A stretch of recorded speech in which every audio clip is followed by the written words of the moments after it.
और वहीं पूर्णिया में वोटर अधिकार यात्रा के दौरान राहुल के साथ एक अजीबोगरीब वाकया हो गया। राहुल की बाइक रैली में एक शख्स सुरक्षा घेरे को तोड़कर अंदर दाखिल हो जाता है। उसने राहुल गांधी की गालों पर किस कर लिया। इस घटना से राहुल गांधी और सुरक्षाकर्मी सन्न रह गए, लेकिन उसके बाद क्या हुआ इस रिपोर्ट में आपको दिखाते हैं।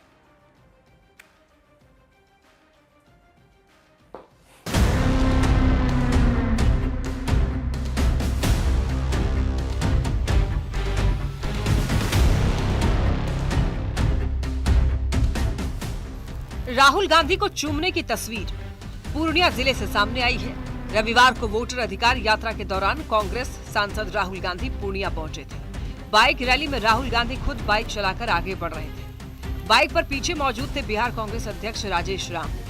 राहुल का काफिला आगे बढ़ ही रहा था, तभी भीड़ से निकला एक शख्स सुरक्षा घेरे को तोड़ता हुआ राहुल गांधी तक पहुंचा और उसने राहुल गांधी के गालों पर किस कर लिया। युवक के चूमते ही राहुल गांधी असहज हो गए। पीछे बैठे राजेश राम भी हक्के बक्के रह गए। तभी तेजस्वी की बाइक पर बैठा बॉडीगार्ड चीते की रफ्तार से दौड़ते हुए आया और उसने राहुल गांधी को चूमने वाले युवक के गालों पर एक तमाचा जड़ दिया। इससे वोटर अधिकार यात्रा में अफरा तफरी मच गई। उसके बाद सुरक्षा कर्मियों ने किसी को राहुल और तेजस्वी के पास सटने नहीं दिया। स्थिति संभली तो राहुल का कारवां कटिहार मोड़ से शुरू होकर लाइन बाजार, पंचमुखी मंदिर और रामगांव होते हुए अररिया पहुंचा। पूरी यात्रा में राहुल गांधी और तेजस्वी यादव अनोखे अंदाज में दिखे। करीब 2 किलोमीटर तक बाइक यात्रा के बाद दोनों नेता बीच रास्ते में एक ढाबे पर रुके और चाय पी। हालांकि बीजेपी और जेडीयू ने इस पर सवाल उठाए और बिना हेलमेट बाइक रैली करने पर राजेश राम और कार्यकर्ताओं के खिलाफ कानूनी कार्रवाई करने की मांग की। तेजस्वी यादव दोनों मिलकर लगातार बिहार में कानून की धज्जियां उड़ा रहे हैं। वोट अधिकार यात्रा के नाम पर पूर्णिया में राहुल गांधी के पीछे कांग्रेस के अध्यक्ष राजेश राम विदाउट हेलमेट बैठे हैं। आपके प्रदेश अध्यक्ष ट्रैफिक रूल को नहीं जानते हैं क्या? हेलमेट भी नहीं पहना है। सत्ताधारी दल कानून को गंभीरता से लेने की नसीहत दे रहा तो विपक्ष राहुल की सुरक्षा को गंभीर विषय बता रहा। जिस तरह शख्स बिना रोक टोक राहुल गांधी के पास पहुंचा और राहुल के गालों पर किस किया, इस तरह कोई संदिग्ध भी राहुल तेजस्वी के नजदीक पहुंच सकता था, जिससे नुकसान का खतरा हो सकता था। हालांकि गनीमत रही कि ऐसा कुछ नहीं हुआ। पूर्णिया संवाददाता कुमार प्रवीण और पटना संवाददाता आनंद अमृतराज के साथ ब्यूरो रिपोर्ट न्यूज़ 18।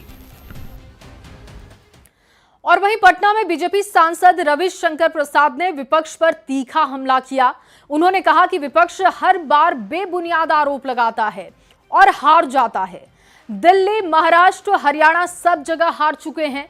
रविशंकर प्रसाद ने कहा कि जब राहुल गांधी की जीत होती है तो चुनाव आयोग सही लगता है, लेकिन हारने पर उसी चुनाव आयोग पर सवाल उठाते हैं। गांधी जीते महाराष्ट्र में, लोकसभा में, यूपी में, तो चुनाव आयोग ठीक है। आप हार जाएं तो चुनाव आयोग खराब है। यही तो है उनकी कहानी। 99% वोटर ने अपना डॉक्यूमेंट सबमिट किया कि नहीं। अब आपको आपत्ति देने का अधिकार है। चुनाव आयोग ने कहा कि बाकी कुछ कहना है एफिडेविट पर कहिए, तो आप कहते नहीं हैं ताकि झूठ पकड़ी जाए। ये जो शब्द है ये बहुत गलत है, जो भाषा का प्रयोग कर रहे हैं। अच्छा है दोनों घूमे साथ साथ, ताकि बिहार की जनता इनका सही चेहरा देख रही है।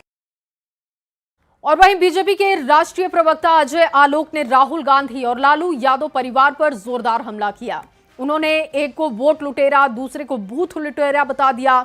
उन्होंने कहा कि दोनों मिलकर बिहार में रैली कर रहे हैं और कह रहे हैं कि वोट चोरी हो गया। उन्होंने राहुल गांधी को उधार का गांधी बताया। सुनते हैं। लेकिन कुछ उधार के गांधी भी आ गए हैं आजकल। ये उधार के गांधी, जिनका जो गैंडी हैं, बेसिकली गांधी भी नहीं है, इसलिए मैं उधार का गांधी कह रहा हूँ। ये आजकल यात्रा निकाल रहे हैं, वोट अधिकार यात्रा, और कहते हैं कि वोट चोरी हो। अपना इतिहास उनको याद नहीं है। अपना खुद का नाम लेने में शर्म आती है। उधार के गांधी बन गए। इतिहास क्या कहता है? भारत के इतिहास में अगर एक प्रधानमंत्री हुआ जिसे वोट चोरी के आरोप में उसके चुनाव को रद्द किया गया और उसे सजा दी गई, तो वो उनकी दादी थी प्रधानमंत्री, पूज्य प्रधानमंत्री हमारी स्वर्गीय इंदिरा गांधी।